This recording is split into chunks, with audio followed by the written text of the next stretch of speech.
সবকিছু বিচার বিশ্লেষণ করলে দেখা যায় গাছপালা, প্রকৃতি, পরিবেশই কিন্তু আমাদের প্রকৃত বন্ধু।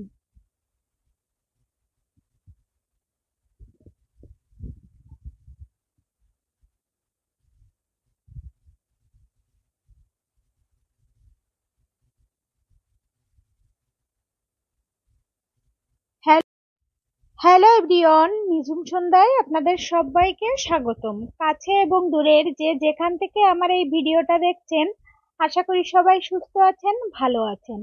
এখন বাজে সকাল 5:30। তো আমরা হাঁটতে বের হয়েছি সকাল 5টার দিকে। আর এই পার্কটায় আসতে আমাদের টাইম আধা ঘন্টাও লাগে না, তারপরেও আমরা অনেক দূর হাঁটতে হাঁটতে চারপাশ ঘুরতে ঘুরতে তারপরে এই পার্কে এসে পৌঁছেছি। তো যাই হোক, আজকে এই পার্কের পরিবেশটা আপনাদের একটু দেখানোর চেষ্টা করব। সুগন্ধা নদীর পাড়ে এই পার্কটা অবস্থিত। এই পার্কটা মিনি পার্ক নামেও পরিচিত। যারা বরিশাল কিংবা ঝালকাঠির আছেন তারা এই পার্কটা দেখলেই চিনতে পারবেন। এটা একেবারে ইমিডিয়েট সুগন্ধা নদীর পাড়ে অবস্থিত মিনি পার্ক নামে এই পার্কটার নাম বলা হয়ে থাকে। আর এই পার্কটার পরিবেশটা যে এতটা সুন্দর, একবার না আসলেও বোঝা যাবে না যে এই পার্কটার পরিবেশ কতটা সুন্দর। নদীর পাড়ে এমন মনোরম পরিবেশ কার না ভালো লাগে।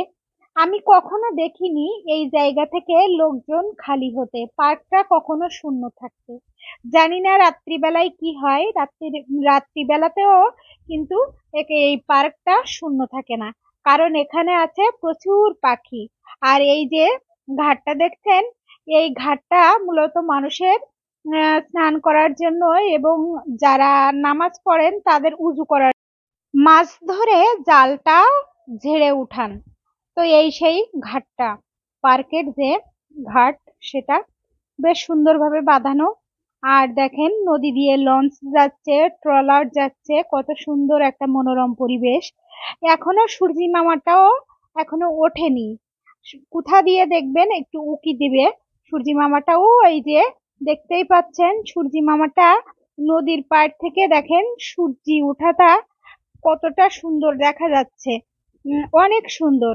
তো এই পার্কে না আসলে আর এখান থেকে এই পরিবেশটা এবং সূর্য ওঠাটা না দেখলে বোঝা যেত না আসলে সকালের পরিবেশটা নদীর পাড়ের কত সুন্দর। আর অধিকাংশ জেলেরাই কিন্তু জালগুলো উঠাচ্ছেন, হয়তোবা জাল কিছুক্ষণের জন্য পেতে রাখেন। অনেক সকাল থেকেই কিন্তু এখানে জাল পাতা হয়, মাছ ধরা হয়। তো দেখেন সূর্যটা কত সুন্দর দেখা যাচ্ছে, অনেক সুন্দর। তো প্রত্যেক দিনই প্রায় এই পার্ক থেকে আমাদের ঘুরে যাওয়া হয় এক পাক হলেও, কারণ সকালে যেহেতু হাঁটতে আসি। তো এই পার্কের পরিবেশটা ভালো। আর এখানে অনেক মানুষই আসেন। আর এখানে একটা বট গাছ রয়েছে, বট গাছের ফলগুলো সব এত সুন্দরভাবে পেকে গিয়েছে একবারে। আর সেই বটের ফলগুলো খাওয়ার জন্য এখানে পাখিদের এত আনাগোনা। তো পাখিরা কেন এখানে সারা রাত্রি ভরে থাকে এবার তো বুঝলেন। এই বট গাছের ফলগুলো খাওয়ার জন্য পাখিরা সারা রাত্রি ভরে এখানে থাকেন। এখানে অবশ্য পরিষ্কার করার লোকজন আছে, তারপরেও এখানকার যে কি বলবো, এখানকার এই যে বট গাছের নিচে যে এত সকালবেলায় এত পরিমাণ এই বটের ফল পড়ে থাকে। তো সকালবেলায় ঝাড়ু দেওয়ার আগে আসলে বোঝা যায় আসলে কি পরিমাণ পাখি আর কি পরিমাণে এখনো দেখেন বটের ফলগুলো খেয়ে খেয়ে ফেলে দিচ্ছে পাখিরা। আর এতটা পাখির কিচির মিচির, তো কি বলবো, কানটা একেবারে ধরে যায়, আবার ভালো লাগে। তো আমি বসে বসে পাখিদের কিচির মিচির শুনছি, প্লাস আমার হাজবেন্ড এখানে দেখেন ব্যায়াম করছেন। আর আমি একটু ঘুরে ঘুরে ভিডিও করছি, সেই সাথে পাখিদের কিচির মিচির শুনছি। তো যাই হোক, এখানে বৃষ্টি হোক বা যাই হোক না কেন, হঠাৎ যদি বৃষ্টি চলে আসে তার জন্য কিন্তু এই ঘরটা করা, যেখানে মানুষ আশ্রয় নিতে পারে পার্কে আসলেও যাতে বিপদে না পড়তে পারে। আর এই পার্কের পরিবেশটা এত খোলামেলা, এত সুন্দর। তো এখান থেকে মানে যেতেই মনে চায় না, আসলে একেবারে বসে থাকতে ইচ্ছা করে, খুব সুন্দর।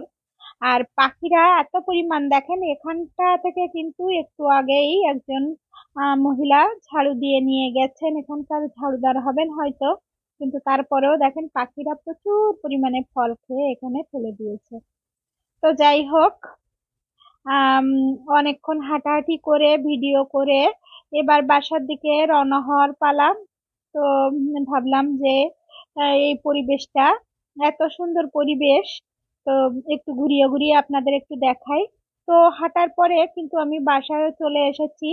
আর আজকের মেনুতে আমি সকালে রাখবো খিচুড়ি। যদি হয় ঠান্ডা ঠান্ডা ওয়েদার, আর আজকের সকালটা কিন্তু বেশ একটু ঠান্ডা ঠান্ডা হাওয়াও দিচ্ছিল, যেহেতু আমাদের সামনে শীতকাল উকি দিচ্ছে, তার জন্য কিন্তু একটু ঠান্ডা ঠান্ডা ওয়েদার। আর ভাবলাম এই ঠান্ডা ঠান্ডা ওয়েদারে খিচুড়ি হবে না, আম, সেটা তো ভালো দেখায় না, তাই না? তার জন্য দেখেন আমি 2 রকমের ডাউল এবং চাউল একসাথে করে মিশিয়ে নিচ্ছি। তো আমি এখানে 1 কাপ মুগ ডাউল এবং 1 কাপ মসুর ডাউল আর তার সাথে 2 কাপ চাউল নিয়েছি। সবগুলো একসাথে আমি মিক্সড করছি। তো মিক্স করে এবার কিন্তু জলটা ঢেলে দিয়েছি খিচুড়িটা যাতে ঝুরঝুরা হয়।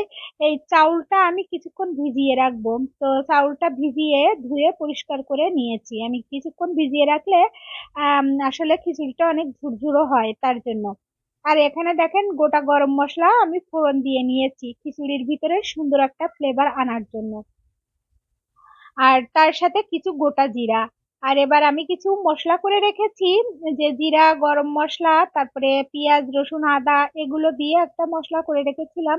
সেই মশলাটা দিয়ে তার ভিতরে লবণ এবং পরিমাণ মতো হলুদ দিয়ে আমি মশলাটা কষিয়ে আর যে আলুগুলো কেটে রেখেছিলাম সেই আলুগুলো দিয়ে দিয়েছি।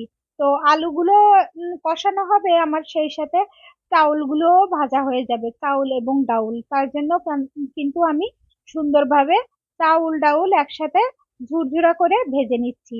আর এই খিচুড়ি, ঝুরঝুরা খিচুড়ি রান্না করার জন্য যত বেশি চাউল এবং ডাউলটা ভাজা হবে ঝুরঝুরা করে, তত কিন্তু খিচুড়িটা ঝুরঝুরা হবে। আর এখানে দেখেন আমার খিচুড়িটা কিন্তু রেডি হয়েছে।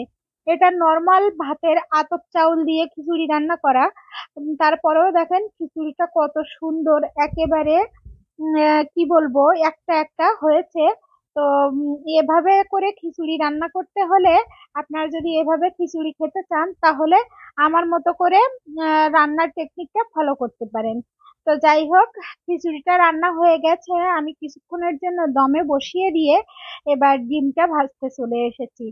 তো ডিমটা আমার 2-3টা মতো ডিম ছিল, তো ভাবলাম যে একসাথে মিক্স করে তারপরে লবণ, মরিচ, হলুদ এগুলো দিয়ে তারপরে ভাজা করি, তাহলে সেটা ডিমের খিচুড়ির সাথে খেতে বেশ ভালোই লাগবে। তার জন্য দেখেন আমি খিচুড়ির সাথে ডিমটা ভেজে নিচ্ছি।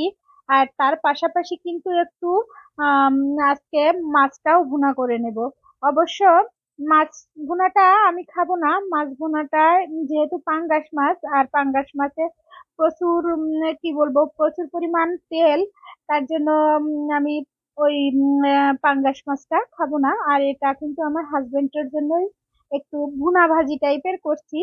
আম, তো উনি আবার পছন্দ করেন, তার জন্য কিন্তু দেখেন আমি পাঙ্গাস মাছটা ভেজে উঠিয়ে নিচ্ছি। এবার কড়াইয়ের ভিতরে আমি একটু সরিষার তেল দিয়ে দিলাম। আর সরিষার তেলের ভিতরে এবার কিন্তু আমি সব রকম মশলা একসাথে ব্লেন্ডারে পেস্ট করে রেখেছি। সেটা হচ্ছে আদা, জিরা, গরম মশলা, রসুন, পেঁয়াজ সব একসাথে পেস্ট করে রেখেছিলাম একটা মশলা। সেটা দিয়ে তারপরে তার ভিতরে দেখেন ভাজা মাছগুলো দিয়ে খুব খুব সুন্দরভাবে আমি কষিয়ে নিচ্ছি। আর এবার কিন্তু আমার ওই মাছের ঝোলটা থেকে তেলটাও ছেড়ে দিয়েছে। তো আমি আর বেশিক্ষণ রান্না করব না, আমার প্রায় হয়ে গেছে। আমি এবার একে একে কিন্তু মাছ ভুনাটা কিংবা ভুনা ভাজিটা নামিয়ে নেব। তো এখানে নামিয়ে নিয়েছি। আর এখানে আমার হাজবেন্ডকে আমি এখন খেতেও দিয়ে দেব ডিম ভাজা সাথে মাছের ভুনা ভাজা। তো যাই হোক, আমি ভাতটা রেডি করে নিয়েছি। তো একটু দেখার সৌন্দর্যের জন্য আমি উপরে একটা লাল লাল পাকা লঙ্কা দিয়ে দিয়েছি, পাকা মরিচ।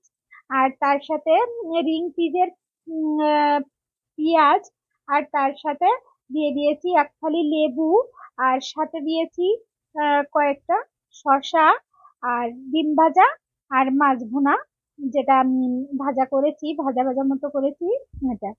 তো কেমন লাগলো আপনাদের কাছে আমার এই খিচুড়ির রেসিপি অবশ্যই কিন্তু জানাতে পারেন। তো সবকিছু দিয়ে সাজিয়ে এটা ছিল আমার খিচুড়ির ফাইনাল লুক। তো এবার আমি আমার হাজবেন্ডকে খেতেও দিয়ে দেব। তো আপনাদের কাছে কেমন লেগেছে আমার এই খিচুড়ি রেসিপিটা অবশ্যই কিন্তু জানাতে পারেন। আর আপনারা এইভাবে করে রান্না করে খেতে পারেন। তো যাই হোক, একটু খিচুড়ি খাওয়ার পরে তারপর ভাবলাম যে একটা কদবেল নিয়ে এসেছিলাম বাবার বাড়ি থেকে আসার সময়। আর এই কদবেলটা দিয়েছিল আমার এক দাদা। তো কদবেলটা যখন দিয়েছিল তখন এতটাই কাঁচা ছিল। তো কদবেলটা ওই সময় দুইটা কদবেল দিয়েছিল দাদা, তো একটা ভেঙেছিলাম, তো একটা এত পরিমাণ কষ ছিল যে আমি খেতেই পারিনি। তো তার জন্য ভাবলাম যে আরেকটা কদবেল আমি রেখে দিই, এই কদবেলটা দেখি রোদ্রে দিয়ে দেখি পাকে কিনা। তার জন্য দেখুন আমি এই কদবেলটা রোদ্রে দিয়ে দিয়ে প্রায় 1 সপ্তাহ মতো রোদ্রে দিয়েছি। তো রোদ্রে দেওয়ার পরে এক পর্যায়ে দেখেছি এরকম কদবেল থেকে ফ্লেভার বের হচ্ছে, অনেক পাকা পাকা সেন্ট বের হচ্ছে। তখন আমি কদবেলটা ভেঙে এখানে ভাবলাম যে আমি আজকে যেহেতু টক টক কিছু খেতে ইচ্ছা করছিল, তার জন্য কদবেলটা ভেঙে নিয়েছি। আর কদবেলটা আমি ছাড়িয়ে নিয়েছি। আর এবার কিন্তু আমি সবকিছু দিয়ে মাখা করে নেব। তার জন্য আমি লবণ দিয়ে দিয়েছি আর কিছু কাঁচামরিচ দিয়ে দিয়েছি। আর তার সাথে একটু জিরার গুঁড়িও দিয়ে দেব। আর এবার অল্প করে আমি 2 থেকে 3টা মতো লেবুর পাতাও কুচি করে দেব। আর লেবুর পাতাটা দিলে যে কোনো টক জিনিস মাখাতে গেলে অনেক মজা লাগে, অনেক সুন্দর একটা ফ্লেভার আসে। আম, তো তার জন্য দেখেন আমি লেবুর পাতাটা যে কোনো ভর্তা বলেন যে কোনো কিছুতে আমি ব্যবহার করি, আমার কাছে লেবুর পাতার ফ্লেভারটা বেশ ভালোই লাগে তার জন্য। তো আজকের কদবেল মাখাটা এতটা মজা হয়েছিল, তো কি বলবো, মাখানোর পরে দেখেন কদবেল মাখার ফাইনাল লুকটা কত সুন্দর এসেছে, তাই না? তো যারা যারা মানে টক খেতে পছন্দ করেন তাদের জিভে অবশ্যই জল চলে আসবে এটা দেখে। আর এই যে পাকা কদবেল পেকে একেবারেই কালো হয়ে গেছে, তো আমার হাজবেন্ড তো বলছিলেন যে এই কদবেলটা মনে হয় পচে গেছে। তো আমি বললাম না, কদবেল যখন বেশি পেকে যায় তখন কদবেলটা এরকম কালার হয়। তো উনি তো পচা কদবেল কথাই বলছিলেন, আর আমি তো বসে বসে কদবেল মাখা খাচ্ছিলাম, তো বেশ মজাই লেগেছে আজকে কদবেল মাখাটা। তো আজকের ভিডিওটা আর কন্টিনিউ করছি না, যদি আপনাদের ভালো লেগে থাকে তাহলে নতুন বন্ধু হয়ে আমার সাথে থেকে যেতে পারেন এবং আমার চ্যানেলটা সাবস্ক্রাইব করে দিতে পারেন। তো সবাই সুস্থ থাকবেন, ভালো থাকবেন, দেখা হবে পরবর্তী কোনো ভিডিওতে। আজকের মতো এই পর্যন্তই। ধন্যবাদ সবাইকে।